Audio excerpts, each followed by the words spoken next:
మీ మందారం చెట్టుకు వందల మొగ్గలు వస్తున్నాయా? కానీ ఒక్కొక్కటిగా నేల మీద పడిపోతున్నాయా? ఎంత ఎరువు వేసినా, ఎన్ని నీళ్ళు పోసినా పువ్వు మాత్రం కనిపించడం లేదా? అయితే ఈ వీడియోను చివరి వరకు చూడండి. ఎందుకంటే చాలామంది చేసే ఒక చిన్న తప్పు వల్ల మొగ్గలు రాలిపోతున్నాయి. ఆ తప్పును చివరిలో చెప్తాను. అది తెలుసుకుంటే మీ మందారం మొక్కల్లో మొగ్గలు రాలకుండా వరుసగా పూలొస్తాయి. చెట్టుకు నీళ్లు పోయడం ఒక్కటే సరిపోదు.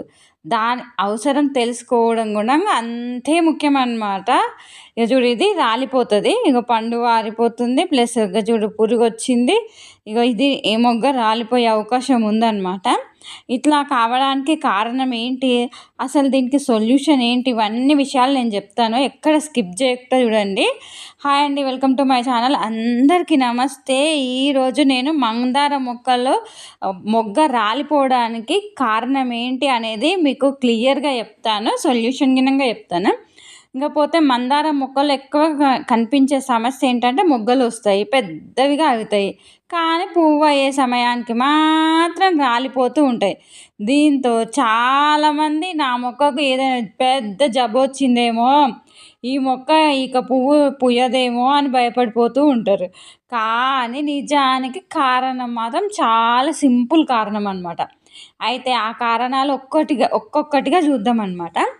అయితే నీళ్ళు ఎక్కువ లేదా తక్కువ, ఇది ముఖ్యమైన ఫస్ట్ కారణం. అదేంది ఎక్కువనా తక్కువనా అనేది మొత్తం వివరాలు క్లియర్గా తెలుసుకుందాం. మందార మొక్కకు మట్టి పూర్తిగా ఎండిపోవడం కూడా మంచిది కాదు, గుర్తుపెట్టుకోవాలి.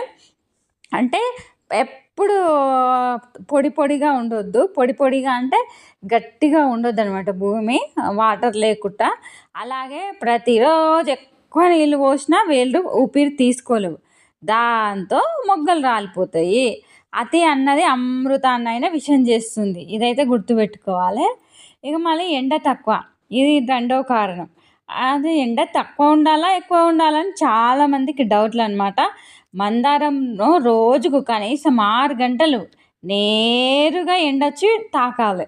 ఎందుకంటే సూర్యరశ్మి కావాలి ఈ మొక్కకు. నీడలో ఉంటే మొగ్గలు వస్తాయి, కానీ పువ్వులు కాకముందే రాలిపోతాయి అన్నమాట. అందుకే ఇది ఇండోర్ ప్లాంట్ కాదు, అవుట్డోర్ ప్లాంట్. ఎక్కువ అవుట్డోర్లోనే పెట్టండి. ఇంకొకటి కారణం ఏంటి, మూడో కారణము అంటే పొటాషియం లోపం అన్నమాట. ఆకులు బాగానే ఉంటాయి, మొక్క పచ్చగా ఉంటుంది, కానీ మొగ్గలు మాత్రం నిలబడవు. ఇది ఎక్కువగా పొటాషియం లోపం వల్ల జరుగుతుంది. ఇంకా అసలు సీక్రెట్ చెప్పలేదు, అది చివరిలో చెప్తా.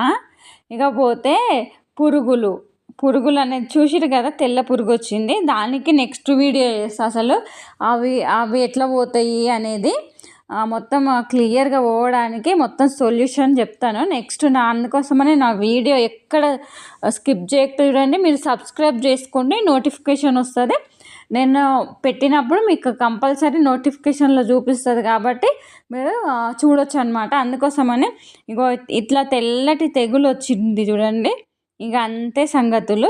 ఇక ఇట్లా అందమైన పూలు రావాలంటే ఆ తెగులు పోవాలి. అసలు తెగులు పోవడానికి సొల్యూషన్స్ ఏంటివి అనేది నేను క్లియర్గా చెప్తాను. అసలు మీరు ఎక్కడ నా వీడియోస్ స్కిప్ చేయకుండా చూడండి, మీకు విలువైన విషయాలు తెలుస్తుంది. దీనికి కారణం త్రిప్స్, యాపిడ్స్, మైట్ పురుగులు అనమాట. మొగ్గల రసాన్ని పీల్చేస్తాయి. బయటకి మొగ్గ ఆరోగ్యంగా కనిపించిన లోపల మాత్రం బలహీనమైపోతుంది అనమాట. మరి అప్పుడు సొల్యూషన్ ఏంటి అంటే మట్టి తడిగా ఉండేలా మాత్రమే నీళ్ళు పోయాలి, ఎక్కువ నీళ్ళు పోయొద్దు. రోజుకు 6 to 8 hours ఎండలో పెట్టండి. 15 డేస్కి ఒకసారి పొటాషియం ఉన్న ఎరువు ఇవ్వండి. ఎండిపోయిన కొమ్మలను కట్ చేయండి. పురుగు కనిపిస్తే వేప నూనె స్ప్రే చేయండి. ఇప్పుడు జస్ట్ మామూలు సొల్యూషన్ చెప్పిన, ఇంకా బెస్ట్ సొల్యూషన్ నెక్స్ట్ వీడియోలో చెప్తాను అనమాట. అయితే ఇప్పుడు చాలామంది మిస్ అయ్యే సీక్రెట్ చెప్తున్నాను. అయితే మందారం మొక్కలు ఒకటేసారి ఎక్కువ నైట్రోజన్ ఎరువు వేస్తే ఆకులు మాత్రం పచ్చగా అందంగా విరిగిపోతాయి, కానీ మొగ్గలు నిలబడవు. అందుకే పూల మొక్కలకు సమతుల్య ఎరువు మాత్రమే వేయాలి. ఇదే 99% మంది చేసే పెద్ద పొరపాటు అన్నమాట. అందుకోసమని ఓన్లీ నైట్రోజన్ ఎరువు అని కాదు, పొటాషియం ఎరువు చాలా ఇంపార్టెంట్ అనమాట. మీకు కనుక పూలు రావడానికి అసలు పొటాషియం ఎరువు ఏ ఎరువు ఇవ్వాలి అనేది నేను నెక్స్ట్ వీడియో చేసి పెడతాను. అందుకే సబ్స్క్రైబ్ చేసుకోండి, మీకు నోటిఫికేషన్ వస్తుంది. నా వీడియో వెంటనే చూడొచ్చు అనమాట. మీ ప్రాబ్లమ్స్ అన్నీ సాల్వ్ చేసుకోవచ్చు. ఒక చిన్న మార్పు చేస్తే మొగ్గలు రాలడం తగ్గిపోతుంది, పూలు ఎక్కువగా వస్తాయి. మీ మందార మొక్కలో ఏ సమస్య ఉందో నా కామెంట్ రూపంలో తప్పకుండా తెలియజేయండి. దానికి ప్రత్యేకంగా ఒక వీడియో చేస్తా. ఆ వీడియోలో మీరు తప్పకుండా చూస్తారు, మీ ప్రాబ్లమ్స్ అన్నిటికీ సొల్యూషన్ దొరుకుతుంది అనమాట. ఇకపోతే ఇంకా చాలామందికి తెలియని ఒక సీక్రెట్ ఉంది. మందార మొక్కలో వేలాది అంటే వందలాది పూలు వేయాలన్నా కానీ ఇంట్లో ఉండే ఒక సాధారణ వస్తువులతో అద్భుతమైన ఫెర్టిలైజర్ ఎలా తయారు చేయాలో నేను నెక్స్ట్ వీడియోలో చెప్తా. మీకు ఏమైనా డౌట్లు ఉన్నా నాకు కామెంట్ రూపంలో తెలియజేయండి. ఇంకొక విషయం ఏంటంటే నా ఛానల్లో ఆయుర్వేదిక్ ప్లాంట్స్ ఉంటాయి, ఇంకా డిఫరెంట్ ప్లాంట్స్ ఉంటాయి, ఫెర్టిలైజర్స్ ఉంటాయి, గార్డెనింగ్ ప్లాంట్స్ ఉంటాయి, ఇండోర్ ప్లాంట్స్, అవుట్డోర్ ప్లాంట్స్. ఇంకా అంటే మామిడి మొక్కలను గినంగా ఎట్లా ప్రూనింగ్ చేసుకోవాలి అనేది, అసలు మంచి ప్రూనింగ్కి అసలు కట్టర్ ఏది బాగుంటుంది అనేది ఫుల్ డీటెయిల్స్ నా ఛానల్లో తప్పకుండా దొరుకుతాయి. మీకు ఇంకా ముందుకు వ్యవసాయానికి కావాల్సిన ఈజీ పనిముట్లు అనమాట నేను చూపిస్తా. పెద్ద వ్యవసాయానికి కావాల్సిన ఈజీ పనిముట్లు గినంగా. అందుకే నా ఛానల్ ఎప్పుడు సబ్స్క్రైబ్ చేసుకోండి. మా తోటలో మేము వాడుతున్న అన్ని పనిముట్లను మీకు చూపిస్తా.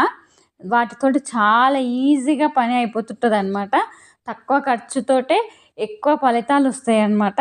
ఆ వీడియోలన్నీ నేను చేస్తా. అందుకే నా ఛానల్ సబ్స్క్రైబ్ చేసుకోండి, మీకు విలువైన విషయాలు తెలుస్తూ ఉంటాయి. నా తర్వాత వీడియోని మిస్ కాకండి. ఈ వీడియో మీకు కనుక నచ్చినట్టయితే please subscribe, like and share my channel. Thank you so much. మరి కొత్త విషయాలతోటి మళ్ళీ కలుసుకుందాం. Thank you.